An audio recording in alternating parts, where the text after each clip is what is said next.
you have more belts than he does, and yet your name is first on the poster, you will walk in second, be announced second, you're having home advantage here. Have you shown David a lack of respect by perhaps not sharing some of those privileges here? After all, you are world champions, and this is a unification fight.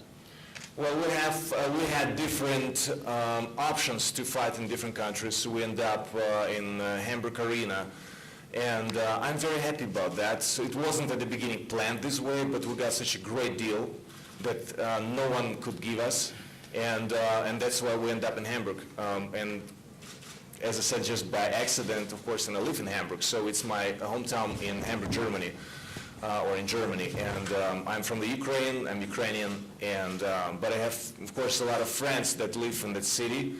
All of them are going to be there, and I'm very happy about this.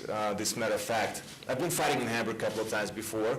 Never fought at the soccer stadium in Hamburg, so it's going to be an experience for me and also for David Haye, because as a promise to you, David, you will really, however, you will really enjoy the atmosphere, because stadium is something very spiritual and very, very special. If you think about soccer games, then you realize how many people are there, and the field is pretty big. So the field of boxing ring is, if I call it a field, so the mat of boxing is very, very, very small.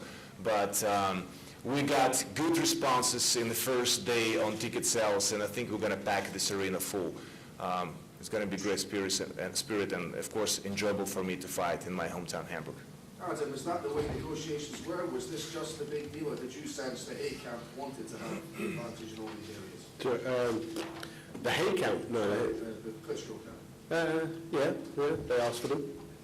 They wanted them. Were they all deal breakers, or not? Not from our side, but I've had a few times it's been said, agree to this or the fight's off. That's been happened a few times. I just gave Bird some water because he said if I've got no water, the fight's off. So, you know, there was a few concessions to make, but David made them, the fight's on, so all that's history now. It's now time to get ready for something very, very special. If Vladimir needs to come to the ring second, as he says, to make sure that I'm in the ring, ideally I'd like him to come to the ring first, to know he's there, because obviously he's pulled out of his last 2 fights with an injury, so he says that about me, but you've got to turn that mirror on himself. If he needs to come to the ring second, if he needs to go into a certain corner, if he needs this, as I said to Adam asked me, he said, oh, you know, that was thinking, I thought it would be fair, since we're both champions, to flip a coin and say, okay, who goes in the corner? Okay, you're in the red or in the blue. I thought that would be a fair thing to do, as we're both champions, but apparently not on their side. They wanted these things. I said, Adam, if they want it, he wants to walk to the ring second in his last fight, good luck to him. You know, it's going to be the last time he walks to the ring as a champion, so I know it's not going to be the last time I do. So if he wants to do that, it wasn't a big deal for me. You know, I know as long as I'm in the ring, as long as he's in the ring, I win the fight. How we get into the ring, you know, you could helicopter him in for all I care. It's irrelevant, you know. So the fight's happening, that's the only thing that matters. All these other little facts are just academic and mean nothing in the big scheme of things. Bernard, if I can finally ask you, how would you characterise negotiations between yourself and Adam, and what discussions have you had about the referee and the judges? I mean, the negotiations were obviously pretty tough. They started 2.5 years ago, and here we are, finally. And honestly, I think since Adam and myself were more or less with our inner circle involved in things, it was easier than in the beginning when other promoters were involved. So I think in the end everything is fine also from their side, and I think if you compare these belts here, also by quantity, I think it's obviously that we were asking for Vladimir come in or walk in last, but by the way, the compromise is he is introduced first. That is always how these things are worked out, and I think it's fair and square, and that's it. I mean, hometown advantage was never something we wanted from the beginning on. When we started our negotiations more than 2.5 years ago, we all wanted to go to Chelsea, Stamford Bridge. Vladimir knows Abramovich. We were invited by Abramovich. We wanted to go there. That was originally the first plan. But then the other side could not deliver. And then we ended up in Gelsenkirchen at that time, in the Schalke Arena. and now we're in Hamburg. But we were also together trying to find other arenas, other venues, other countries. But in the end, it was just the best business case, and Adam and myself both agreed to it. And that is, I think, the result.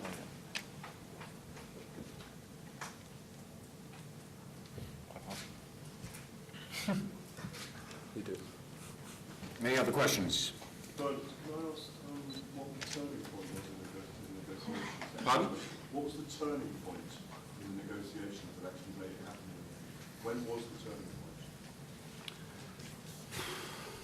I mean, that the fight is now happening was more or less the reason that Vladimir was injured and could not go through with the Chisora fight. Otherwise, I mean, without the injury, we would have had a fight in April and then maybe later a fight with David. Now the fight is earlier because of that injury. So you think the fight would always have happened? Yeah, I'm sure that the fight would always have happened. Connor? Excuse me, with three different organisations' titles on the line, which one of you is going to pick the officials for the fight? Is it going to be the WBO, IBF, or the WBA? I think, honestly, that is something we all have to agree to. I mean, you haven't agreed to anything yet. No, but I mean, we all have to be happy with the officials. The only thing I think we all want and expect are absolutely neutral officials. Somebody's going to have to choose them. Yeah, I mean, It's we've agreed to allow the governing bodies collectively to agree. Once all the governing bodies who are sanctioning this fight agree amongst themselves, that's our principle, because we're representing and represented by the WBA and Vladimir by the IBO, WBO. So the officials, the governing bodies will agree on the officials between them, and we've already agreed to allow them to make that decision. If you don't see big bodies, then you might get the fight on in about 12 months. A bit sceptical. Why isn't the fight in Britain, Adam, from your perspective? The only reason why it's not in Britain is because Vladimir wants to have his German doctor in the corner with him, and that is something that the British Boxing Board of Control wouldn't allow to happen. The British Boxing Board of Control insist and legislate that they have their own doctors there. And that was the deal breaker. And that's why Chelsea didn't happen, and that's why the fight's not in the UK this time. But also to finish that, there is an English ring doctor in David's corner, because the German Boxing Board allowed that. He has to have a license of the British Board of Boxing, and will then be licensed by the German Board of Boxing. But it was not possible vice versa. David, when we did some interviews, you told me every time when you're watching one of the klitschkos in a fight, it's tiring you. Mm-hmm. I'll make you sure that you don't fall asleep in round number 3. I'll make it exciting. As you said, watching the Klitschko's fight, you know, I definitely recommend if any of you are struggling with your sleep, like insomnia or whatever, watch a couple of Klitschko fights, because you will end up nodding off. But this is going to be one of the few fights that he's going to have that is actually going to be exciting. You know, if you look at any of the fights that have been exciting in his career, very few of them, it's when he's been knocked out. And that's exactly what's going to happen again, so you can pretty much guarantee it's going to be exciting. I hope it's going to be more exciting than Ollie Harrison fight. I hope it's going to be more exciting than Sultan Ibragimov. Audley Harrison was 3 rounds, bit of a snooze fest for 2, then I knocked him out in the 3rd, as predicted.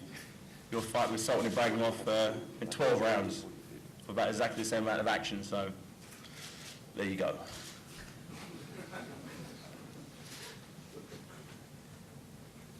Vladimir, why do you want your own German doctor in the corner? Why was it a problem to have an English doctor? To be honest with you, Don Bonting was the doctor, so I'm a fighter in the ring, so I don't care about that.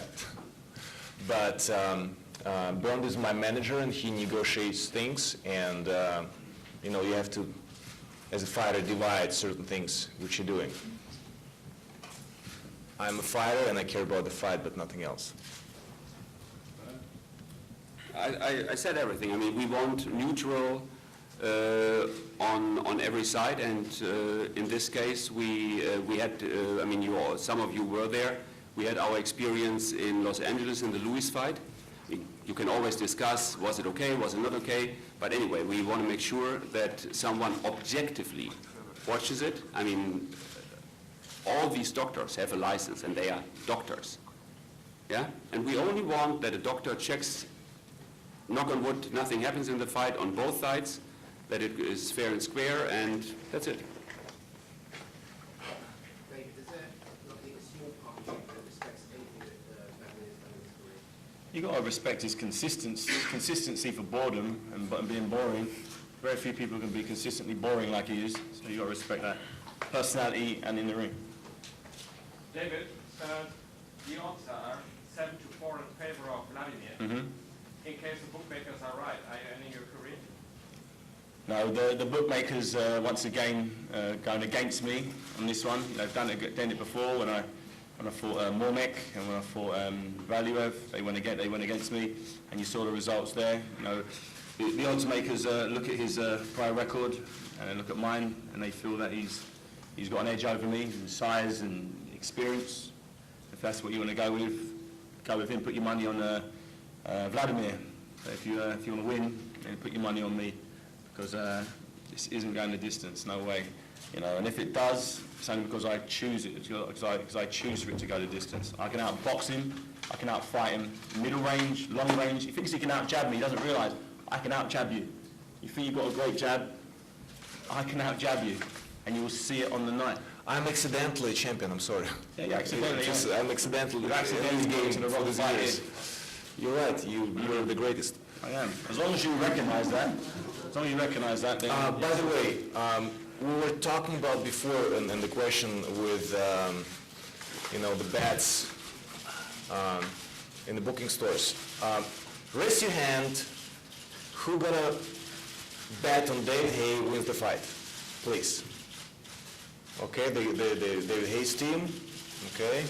All winners, that's what I like to see. I mean, right now, three ways to the bank, boys. You got a team that believes in you. That's great. No, it's supportive. It's awesome. So the others, I think, it's accordingly to Klitschko. It's a lot of pressure actually on me, you know. I will take care of business. But thank you for your support also.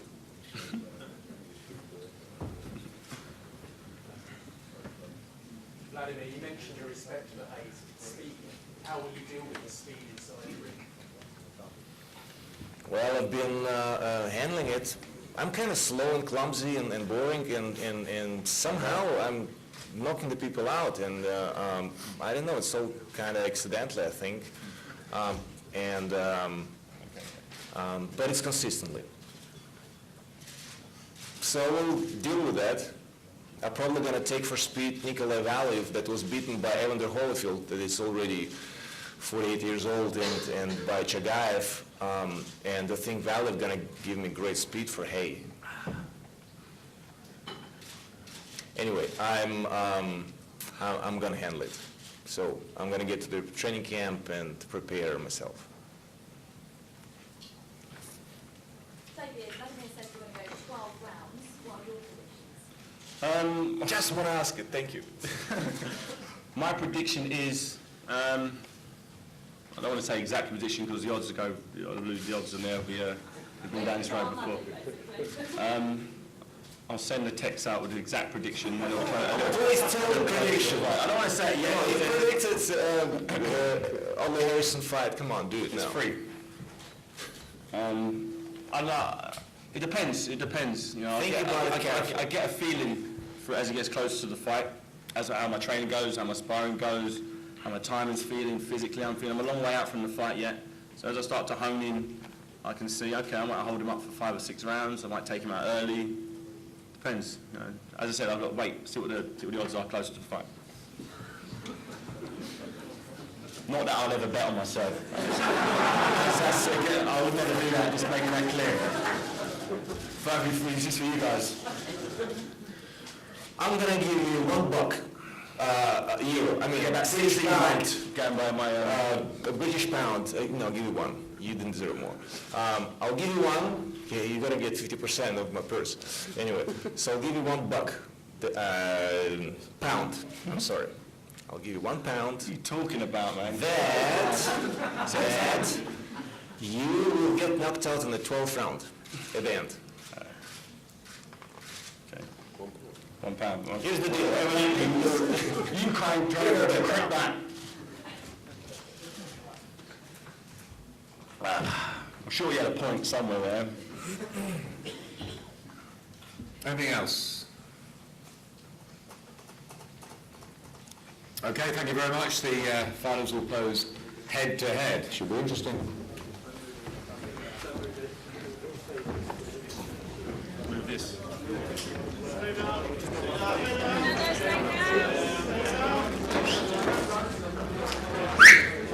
Down, please.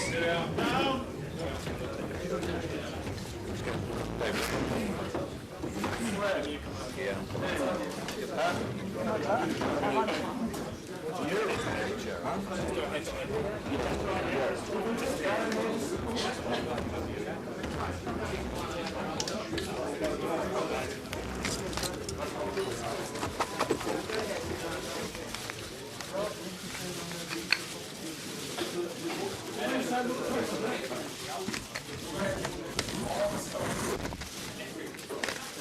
like the way you're standing down there. You want the cameras, gents?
Bentley. I think we've got the job.